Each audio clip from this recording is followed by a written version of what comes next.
Eh bien bonjour tout le monde, c'est Alex. À la suite de la bataille de Lichfeld le 10 août 955, Othon Ier écrase les forces hongroises qui menaçaient l'ensemble de l'Occident de pillage et mise à sac et se retrouve comme le dirigeant le plus puissant d'Europe. Couronné à Rome le 2 février 962, Othon Ier fonde le Saint-Empire romain germanique, soit le Premier Reich, communément appelé le Saint-Empire.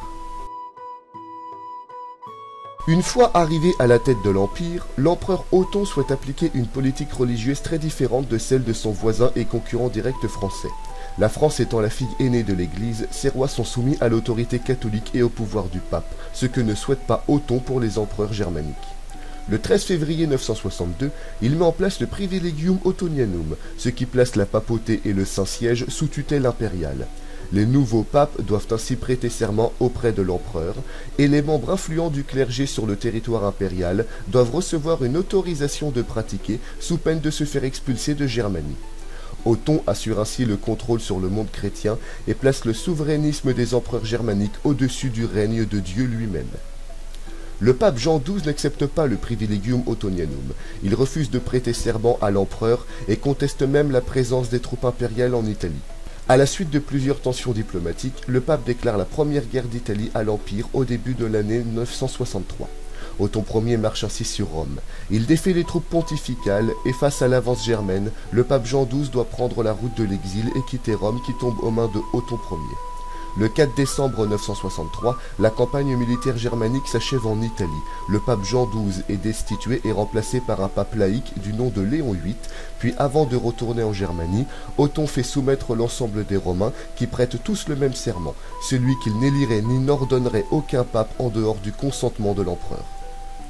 À partir de 968, Othon fonde à l'est de la Germanie plusieurs archevêchés qui sont en réalité des bases arrières pour son armée dans le but d'annexer les terres slaves. Puis, en 966, il décide d'unir la Germanie et la Bohême sous l'autorité des empereurs germaniques avant de partir à Constantinople demander la main d'une princesse byzantine dans le but de nouer une alliance entre le Saint-Empire et l'Empire byzantin. Mais Constantinople, qui refuse encore la présence et domination germanique sur le monde romain et latin, refuse le mariage. Humilié, Othon Ier lève une armée et marche sur la riche région byzantine de Lucanie en Grèce, à partir de 972. Sur place, l'armée romaine orientale est défaite, la région est pillée avant d'être brûlée, menaçant ainsi la capitale d'Orient. L'empereur byzantin signe la paix et fait marier la princesse Théophano au fils de Othon Ier, Othon II. Othon Ier décède le 7 mai 973. Son fils Othon II prend la tête de l'Empire. Il commence son règne dans une atmosphère familiale très complexe. En effet, Adélaïde de Bourgogne n'aime en rien la femme de son fils Théophano. Mais pourtant, elle devient impératrice à sa place au moment de l'arrivée de Othon II sur le trône, chose qu'elle ne supportera jamais. Considéré comme beaucoup plus faible que son père par l'ensemble des souverains d'Europe, Louis V, roi de France, n'hésite pas une seconde à contester l'influence germanique à l'est du pays à partir de 977. Sachant que c'est toute sa crédibilité internationale qui est en jeu, Othon II regroupe une armée de 20 000 hommes et marche sur la Lorraine. Mais il est défait par les Français à Metz et se replie sur Aix-la-Chapelle, qui tombe peu de temps après que la famille impériale ait quitté la ville. Cependant, par faute de moyens logistiques et militaires, les Français ne peuvent poursuivre l'offensive plus loin. Othon II mobilise 60 000 hommes et reprend le contrôle d'Aix-la-Chapelle avant de lancer l'invasion de la France et de repousser l'armée française durant toute l'année 978 jusqu'à faire le siège de Paris. Contraint de signer la paix sous peine de voir la France dominée, le roi Hugues Capet signe un traité en 980 et abandonne ses prétentions sur la Lorraine, alors annexée par le Saint-Empire. À peine la guerre contre la France achevée, que la papauté tente encore une fois de mettre fin à leur serment auprès de l'empereur via le début de la Seconde Guerre d'Italie. En 980, le Saint-Siège entre en rébellion. Othon II descend donc en Italie, où comme son père, il écrase les troupes pontificales à Pavie, d'où il fête Noël avec sa femme et sa mère qui acceptent enfin de se réconcilier. Il reprend son offensive au début d'année et capture Rome durant la journée de Pâques 981. Le pape Benoît VII se soumet à l'empereur. Désireux de faire plus que son père, Othon II lance l'invasion du sud de l'Italie aux mains des Grecs. Il capture Naples, Salerne et Tarente. Mais soutenus par les Sarrasins et Byzantins, les Grecs pulvérisent la flotte impériale à la bataille du Cap Colonne le 14 juillet 982. À la suite de ce désastre, l'empereur Othon II est porté disparu. Avec la disparition de Othon II, le Saint-Empire se retrouve dans une situation catastrophique. Étant trop jeune, Othon III ne peut prendre la suite de son père.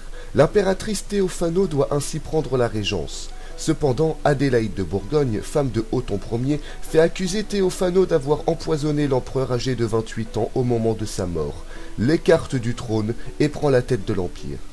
Après sa prise de pouvoir, Adélaïde place l'ensemble de l'armée impériale dans la défensive en Italie, en attente de l'arrivée sur le trône de Othon III. À ce moment, les Slaves profitent de la situation pour lancer une campagne de reconquête de leurs terres perdues au bord de l'Elbe sous Othon Ier. Les Danois, de leur côté, attaquent le Saint-Empire dans le but de prendre les terres du nord de l'Empire et ainsi d'agrandir leur pays. Et enfin, les Hongrois se révoltent face à l'autorité impériale. L'armée germanique étant bloquée en Italie, l'impératrice n'a pas le choix que de faire lever les gardes personnels des seigneurs germains, ainsi que ses propres troupes bourguignonnes. Elle consolide d'abord les forteresses de l'Elbe, laissant Danois et Hongrois piller la Bavière et le nord de l'Empire.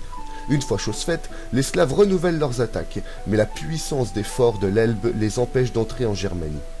Adélaïde fait marche au nord, d'où sous la conduite des seigneurs locaux, elle repousse les Danois. Quant aux Hongrois, ils quittent l'Empire sans combattre à la seule vue d'une armée et envoient un émissaire apporter leur soumission de peur de connaître un nouveau Lichfeld. Couronné empereur en 994, Othon III, âgé de 14 ans, ne va pas tarder à répondre militairement.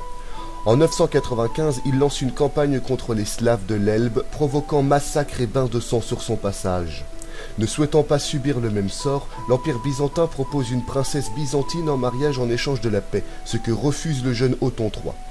Durant l'ensemble de l'année 996, il organise son armée pour une campagne en Italie, dans le but de venger la mémoire de son père et de récupérer les territoires impériaux perdus.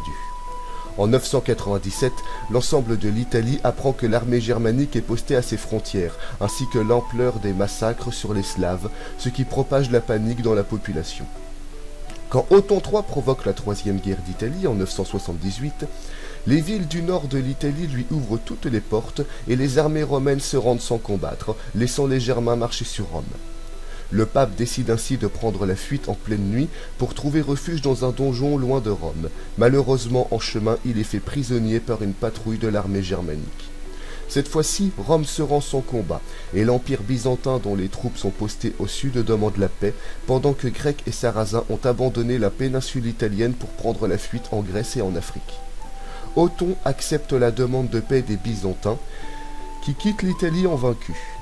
En 999, l'empereur Othon III, qui considère toujours les Slaves comme une menace et qui souhaite étendre son empire à l'est, lance une expédition militaire qui arrache à la Pologne l'archidiocèse de Cracovie, région dans laquelle il fonde les villes de Kolberg et Breslau, grâce à l'implantation des colons allemands. En 1100, Othon III retourna en Italie car un mouvement contestataire à l'empire prend forme.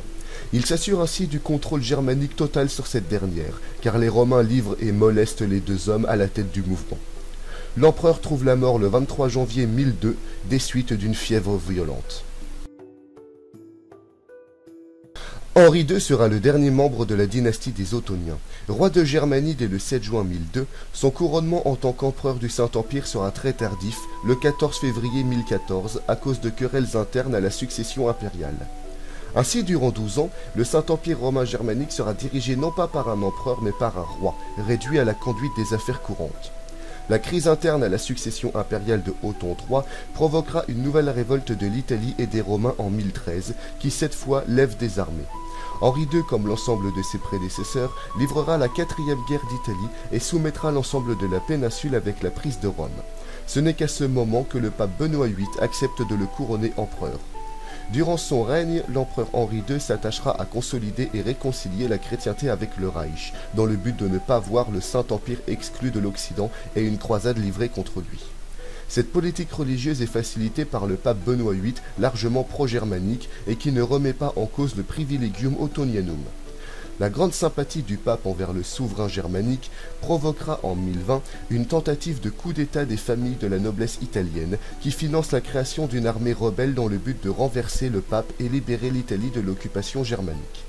Henri II est forcé à l'intervention durant la 5e guerre d'Italie, à partir de 1022 à la tête de 60 000 hommes.